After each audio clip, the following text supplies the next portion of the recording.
Today I will focus only on the impact of heat and especially heat stress on the well-being and health conditions for population in Serbian cities.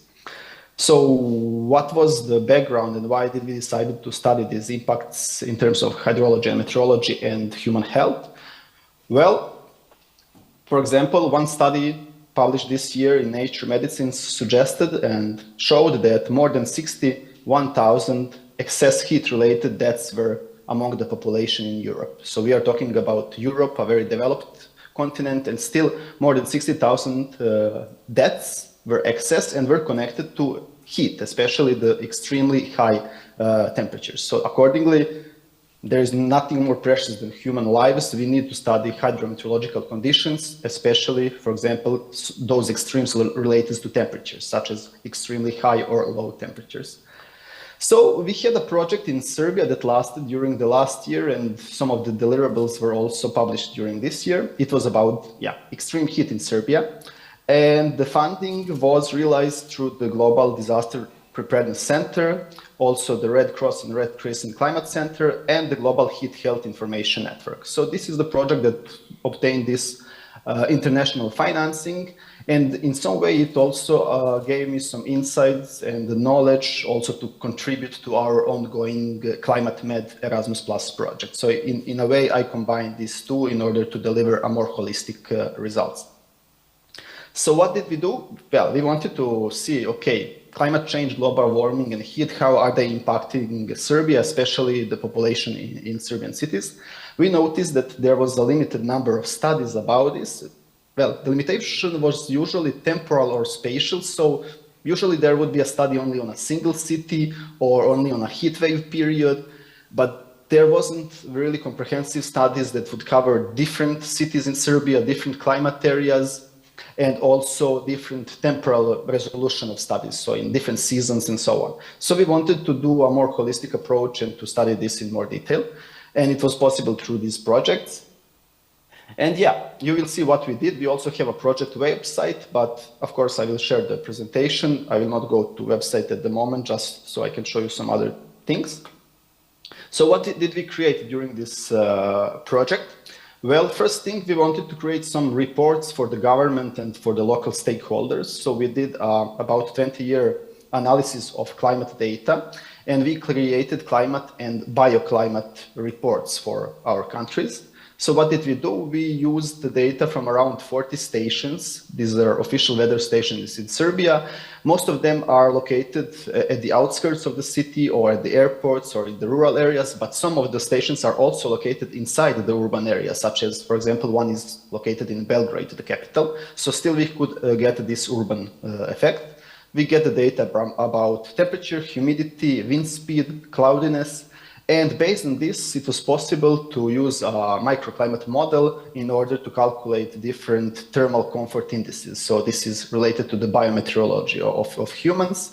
These indices that we calculated were among the mostly used ones. So it's PET, or physiologically equivalent temperature. UTCI is Universal Thermal Climate Index. And the one that is a little more simpler, it's a humidex index. And so we wanted to see if different indices show the same story about heat health in Serbia, or is there any difference depending on the method that you use. So we used the data that was available and was open access at the website of our Republic Hydrometeorological Service. So with this, of course, there are plenty of results. All of these reports are available at our website as similar like a Climate Med project.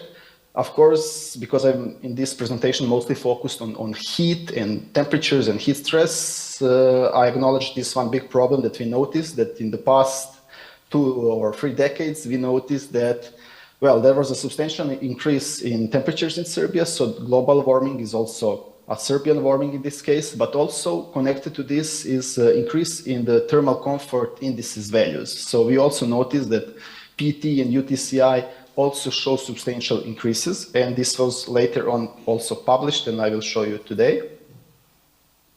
So one of the things that we promised through the project, of course, was related, okay, we need to create results for the stakeholders in the country, but also for the interested researchers and institutions abroad. So we published results in scientific journals.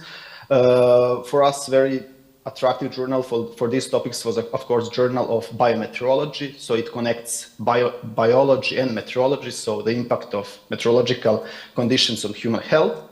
And we analyzed long and short-term biometeorological conditions in Serbia. So we wanted to see what's going on in terms of climatic changes in our country and how does it relate to biometeorology of humans. So as mentioned before, there was no comprehensive study in terms of covering whole of Serbia in terms of biometeorology. So here you can see locations of our weather stations, the official ones. It's about 40 stations that we use. So from, north of Serbia, close to Hungary, to the east of Serbia, close to Romania and Bulgaria. So we covered really different regions of our country in order to assess the biometeorological changes and conditions. And when we talk about biometeorology, we usually talk about, are there comfortable outdoor conditions? So there is no heat or cold stress for humans that are, doing their activities outdoors.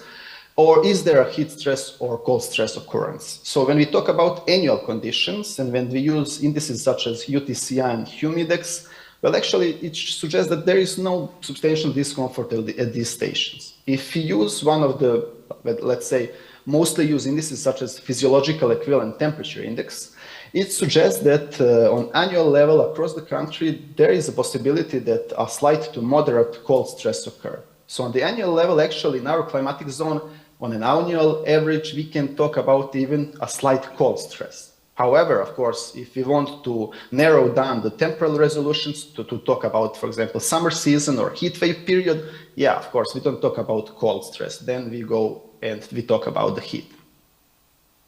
For example, when we did the analysis for the summer period for the thermal comfort indices, well, now you see that average summer values for these indices suggest that across the Serbia, we have slight to moderate heat stress.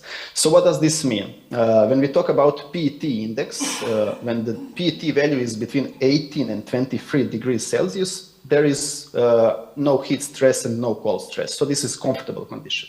Above 23 degrees PET, we talk about the occurrence of slight heat stress and so on. After 40 degrees PET, we can talk about extreme heat stress. And yeah, the higher the value, the more extreme impact on our health and outdoor well-being. So in this regard, we show that there is in summer a slight to moderate heat stress depending on the location of the station. Is it in a city or is it in the mountainous area and so on. Here, it's a big graph. I will not go into more details, but only some important things. This is the frequency or how often different categories of heat stress, cold stress occur. So the red color, it suggests occurrence of heat stress, while the blue color suggests the occurrence of cold stress. So it's very logical in terms of color. And on the x-axis, you can see that we have different stations. So from Belgrade, Novi Sad, and so on. And on upper level, it's annual level for PET to the left, UTCI to the right. And you can see what I mentioned earlier. On the annual level, well, actually, we have a dominance of more of a cold stress categories. If we talk about the summer, so this is the bottom graphs, now we can see those reddish colors, which indicate different levels of heat stress across the country. And this is from slight heat stress all the way to the extreme heat stress when PET is over 40 degrees and more. You can see that some stations, depending on the used index, can even have these no thermal stress conditions. So this is like this green color. And mostly these stations are located on a higher ground. So like on the mountains such as Zlatibor, for example, or at the Sjenica highlands to the southwest and so on. So we saw that there is a difference depending on the location, on the background, climate, height, and so on. And also what we wanted to do was actually, is there any big change in the last 20 years or more? So we noticed that generally and overall, if we see the next graph, these triangles that are pointing upward, it suggests that there is increase in thermal comfort values, so in PET and UTCI. The triangles that show to the bottom, so like these blue ones, they show the thermal comfort values are decreasing. And yeah, you can see here that at the end, across the country, mostly we can see increase in the values of PET and UTCI.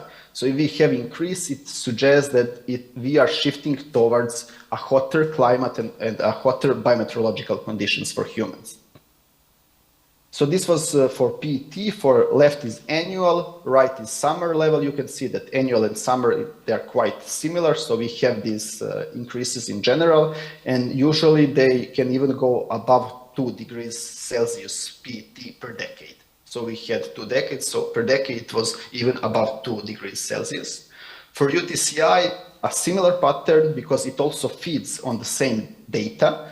The only thing here is that, for example, in UTCI, you don't have such a big impact of clothing, while PET also calculates the impact of your level of clothing, which will, of course, impact your thermal comfort outdoors. But the overall pattern is the same. For the heat wave period analysis, well, of course, during the heat waves, the most extreme heat stress is present across the country, especially in biggest cities. For this, especially cities in the south of Serbia, such as Niš and Vranje, they had the most detrimental heat conditions for the outdoor activities. Of course, all these papers are available online, and I put links for them. Next thing that we did was about hospital admissions. So we also published this, and we want to see what is the occurrence of hospital admissions in the city of Novi Sad. We could not do this for the whole country and for all cities because we did not have data. So we were able to get the data from our autonomous province of Vojvodina and from our medical services there, but to get this data, it's still quite sensitive in Serbia to obtain hospital admission data. So we had to focus on Novi Sad, and this data is on a daily level. So yeah, we had to focus here, and we did this case study. What did we want to do? Well, we tested to see if 2 temperature indices, we defined them as day-to-day change in maximum temperature. So how much does the maximum temperature change over one day to another? And also, what is the daily temperature range? So between minimum and maximum in 1 year. Are there big shifts in the weather conditions? So is there like a very hot and sunny condition? And then in afternoon, we have a change in the weather, precipitation, and so on. So we wanted to change, is there big differences during the same day and connected days? And how is this connected to the hospital admissions? We had 3 groups. One is like total population. Second group is hospital admission of population below 65 years of age. And the third group was hospital admissions in the population aged 65 or more.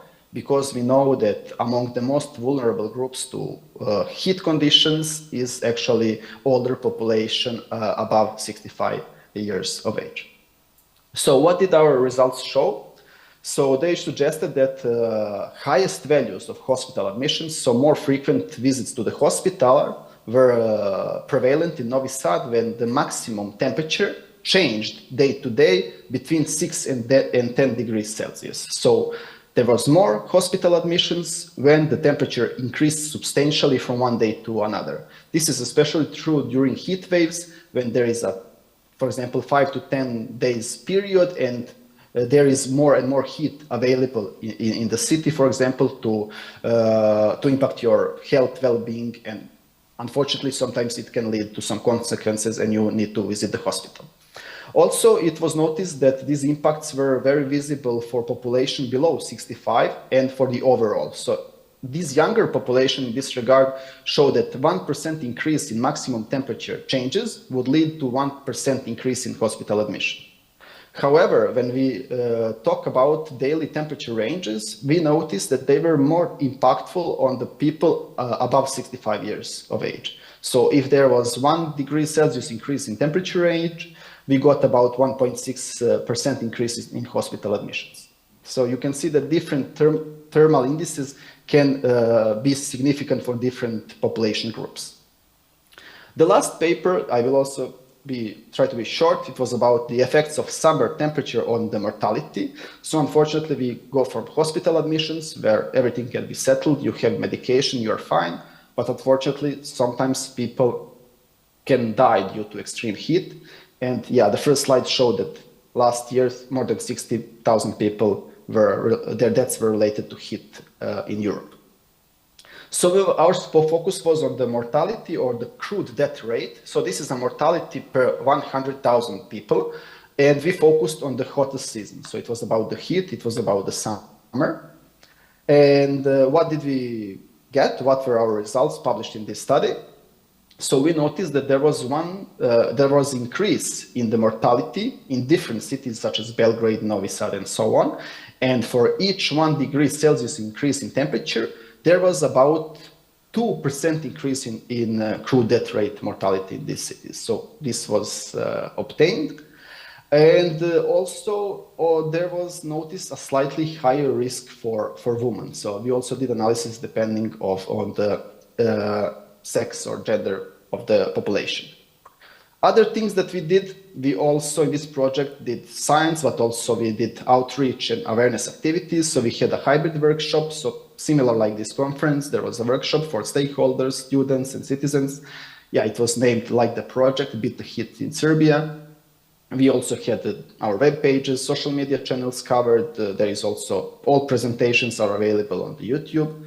And we created the first little leaflet actually in Serbia about the extreme heat. Here this is the cover page to the right. It was printed in English to raise awareness about heat in Serbia across the globe, but also it was in Serbian language, so you know that even our grandmas and grandpas can understand what's going on and that they notice that global warming is actually also a warming in Serbia and how it impacts their health.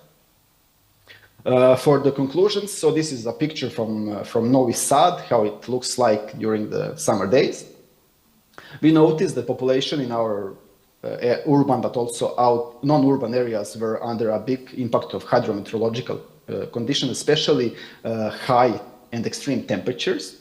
And it led to increased hospitalizations and mortality. So it depended on the population age, on their sex, but also it depended on the location where the study area was under research.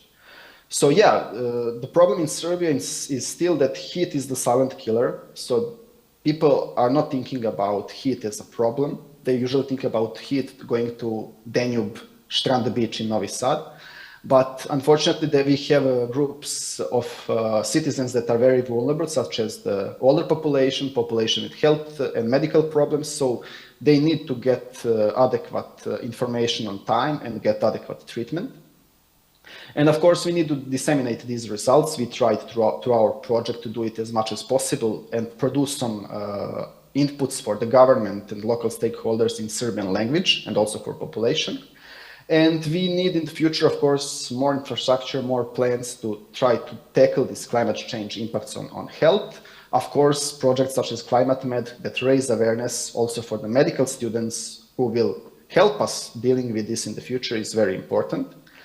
And yeah, we also noticed that not just Serbia, but the whole region of ex-Yugoslavia, it's really lacking systematic and holistic approaches in dealing with climate change, heat health, and these types of research. And more financial opportunities will hopefully come also for these countries. And for the next step in this research is actually to deep dive into other impacts, not just extreme temperature, but also their combined effects in terms of hydrometeorology. And for this, there will be future projects, I hope. Thank you so much. And